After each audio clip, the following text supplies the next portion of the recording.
안녕하세요. 저는 이은주입니다. 올해 65살이에요.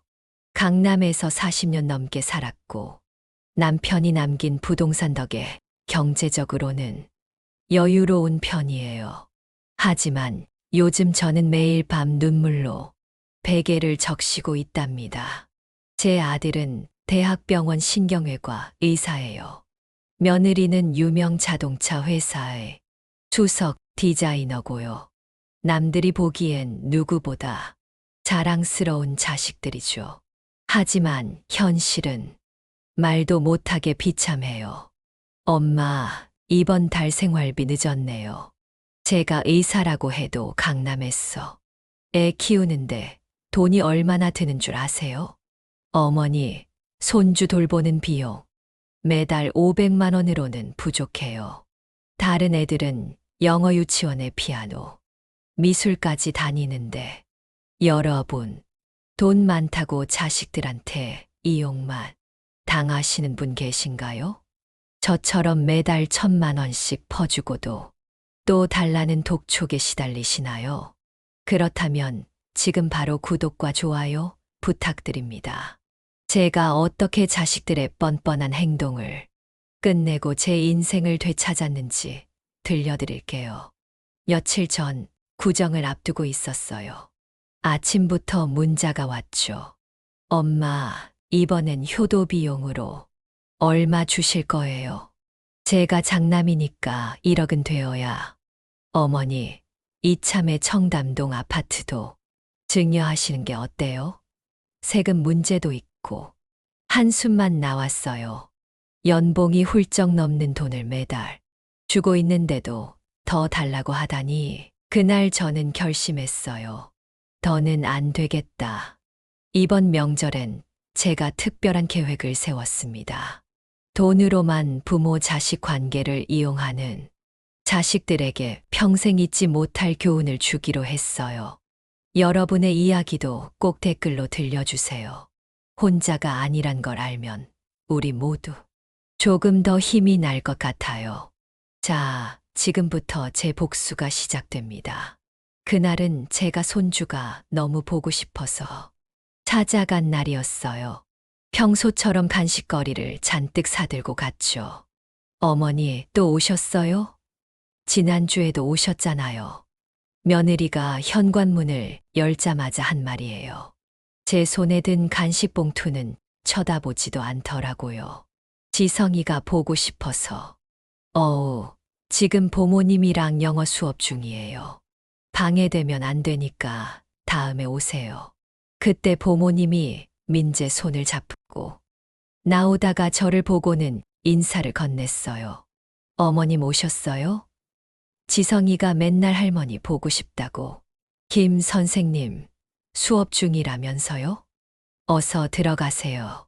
며느리가 부모님 말을 자르고 눈치를 주더라고요. 부모님은 지성이를 데리고 급하게 안으로 들어갔어요. 어머니, 제가 매달 500만 원씩 부모비 받는 게 그냥 받는 줄 아세요? 지성이 교육 제대로 시키려고 받는 거예요. 수업 중에 오시면 안 돼요. 근데 아침부터 쇼핑백은 왜 그렇게 많아요? 명품 가방 또 사셨어요?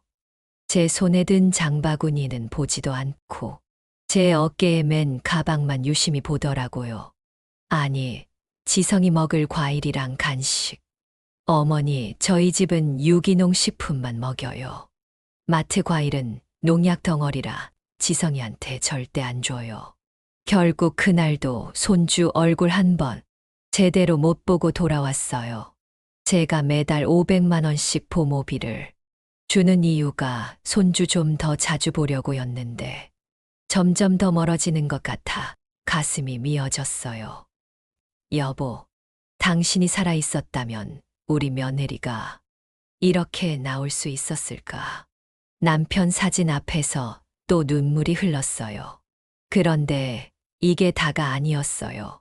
그날 저녁 병원으로 아들을 찾아갔어요. 철호야, 엄마랑 잠깐 얘기 좀 할까? 수술복을 벗고 막 나오던 아들이 짜증스러운 표정을 지었어요. 엄마, 오늘 12시간 수술하고 나온 잠이에요. 피곤해 죽겠는데 무슨 엄마가 5분만 지성이도 보고 싶고. 아, 그러니까 왜 자꾸 찾아오세요? 제가 매달 생활비랑 보모비 받는 게 그냥 받는 거예요? 엄마 돈으로 지성이 최고로 키우려고 받는 거라고요. 돈 얘기가 아니라. 그리고 이번 달 돈 아직도 안 들어왔는데요. 제가 의사라고 돈 걱정 없을 것 같죠? 강남에서 애 키우는데 얼마나 드는 줄 아세요? 목이 메었어요. 제 아들이 맞나 싶었죠. 의사 가운 주머니에서 명품 시계를 꺼내 차면서도 엄마한테는 돈 타령뿐이었어요. 엄마, 지성이 영어 유치원비도 오르고 이번엔 2천만 원만 더. 철호야. 아, 그리고 이왕 오신 거 청담동 아파트 증여 얘기도 해야 하는데 지금 절세하기 딱 좋을 때래요. 어차피 나중에 제가 받을 거. 그 순간 제 눈에서 눈물이 주르륵 흘렀어요. 수술실에서 나온 환자 보호자들이 우리를 힐끔거렸지만 아들은 아무렇지도 않다는 듯 명품 시계만 만지작거리고 있었어요. 그럼 엄마, 전 이만 가볼게요. 돈은 내일까지 부탁해요. 아, 그리고 지성이한테는 당분간 오지 마세요. 요즘 할머니 만나고 나면 산만해져서 발걸음이 떨어지지 않았어요. 내가 뭘 잘못 키웠나. 돈이 전부인 자식으로 만든 게 내 잘못인가. 집으로 돌아오는 길 택시 안에서 문자가 왔어요. 엄마, 이거 봐요. 지성이가 피아노 콩쿠르 나가려면 최소 1억은 필요해요. 레슨비랑 유럽 연수까지. 개원도 해야 하고 뒤이어 며느리 문자도 왔죠. 어머니, 제가 이번에 자동차 신모델 디자인으로 상도 받았는데 청담동 아파트는 언제쯤 증여하실 거예요? 다른 디자이너들은 다 마세라티 타고 다니는데 그날 밤 전 결심했어요. 여보, 이제 더는 못 참겠어요.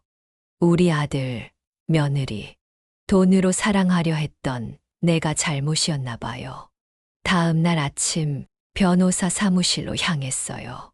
제 인생의 가장 큰 결단을 내리기 위해서였죠. 더 이상은 돈으로 매수당하는 엄마이고 싶지 않았어요. 이 다음에 제가 어떤 선택을 했는지 아시나요? 제 복수는 자식들이 상상도 못한 방향으로 흘러갔어요. 이 영상 끝까지 보시면 돈에 미친 자식들이 어떤 충격적인 결말을 맞이하는지 아실 수 있을 거예요. 지금 바로 구독과 좋아요 부탁드립니다. 변호사님, 제 재산 전부를 사회복지재단에 기부하고 싶어요. 네, 어머님. 한 번 더 생각해 보시는 게 이미 충분히 생각했어요. 제 아들은 대학병원 의사고 며느리는 수석 디자이너예요. 돈이 없어 굶어 죽진 않을 거예요. 그때 문자가 왔어요. 엄마 통장 잔고가 너무 많으신 것 같은데 이러다 증여세 폭탄 맞으시겠어요. 제가 계획 세워드릴게요. 한숨이 나왔어요. 내 통장 잔고까지 체크하고 있었다니. 변호사님, 근데 하나만 부탁드릴 게 있어요. 네, 말씀해 보세요. 이번 명절 전까지는 비밀로 해주세요.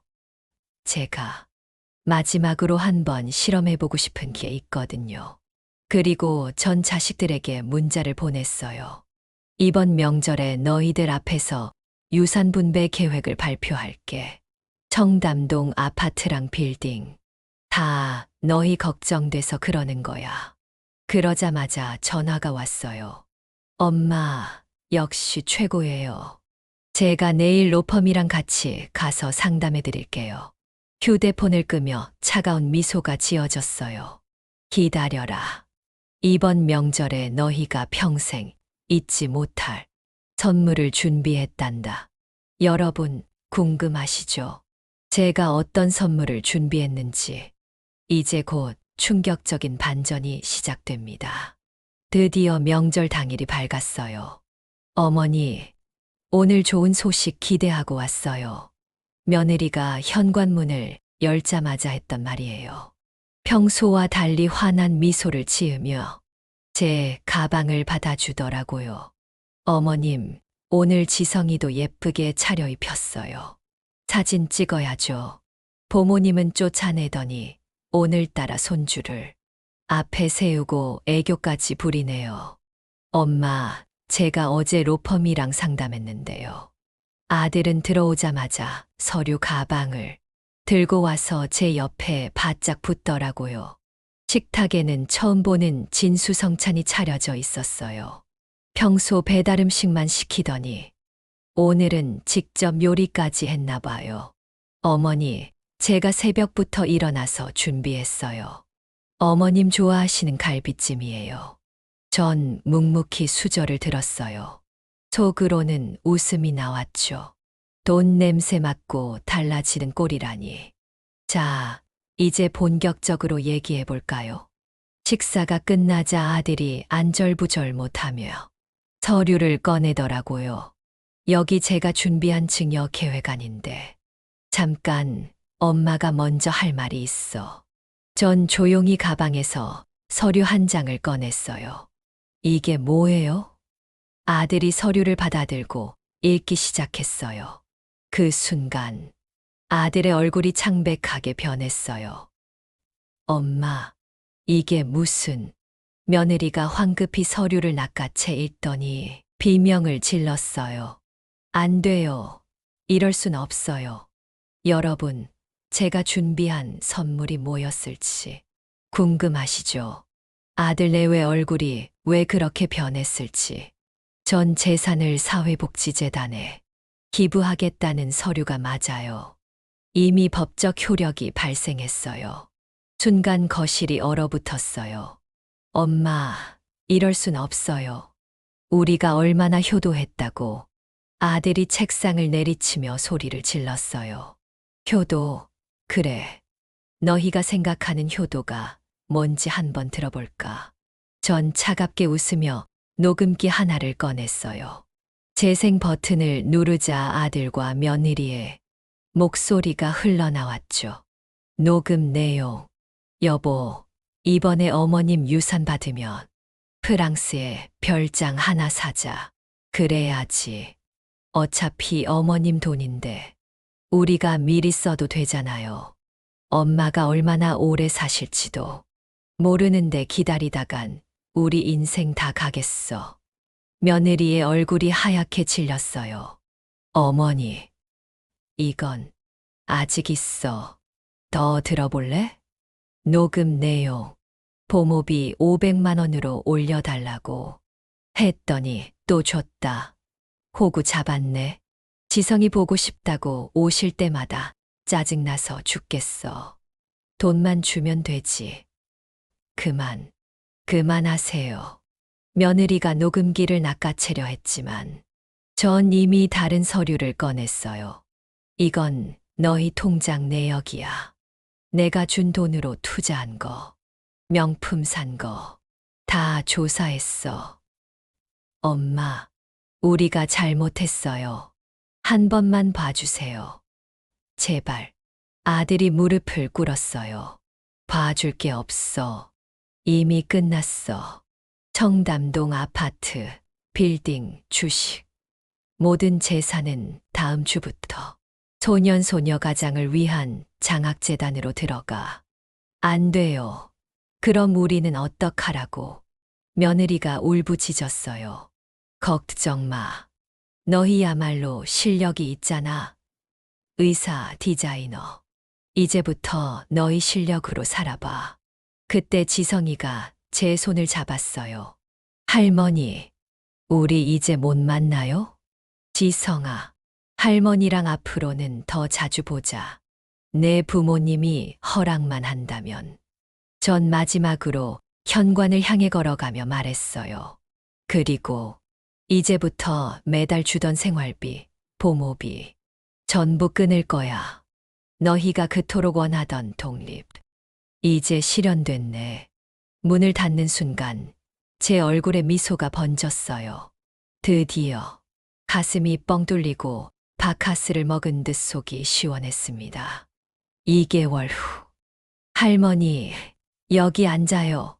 주말 오후 한적한 카페에서 지성이가 저를 반갑게 맞이했어요. 지성아, 할머니 보고 싶었지. 이제는 매주 토요일마다 손주를 만나요. 처음에는 아들 내외가 반대했지만 생활고에 시달리다 보니 주말 육아는 저에게 맡기더라고요. 저기, 어머니. 며느리가 쭈뼛거리며 말을 꺼냈어요. 죄송해요. 그동안 저희가 너무 이기적이었어요. 돈이 전부가 아닌데 아들도 달라졌어요. 이제는 야근 수당을 모아 생활비를 마련하고 며느리도 회사 일에 더 충실해졌다고 해요. 여러분, 제 선택이 너무 가혹했을까요? 하지만 전 후회하지 않아요. 돈으로 살 수 없는 진짜 가족의 의미를 이제야 우리 모두가 알게 되었으니까요. 부모 자식 간의 돈 문제로 고민이신가요?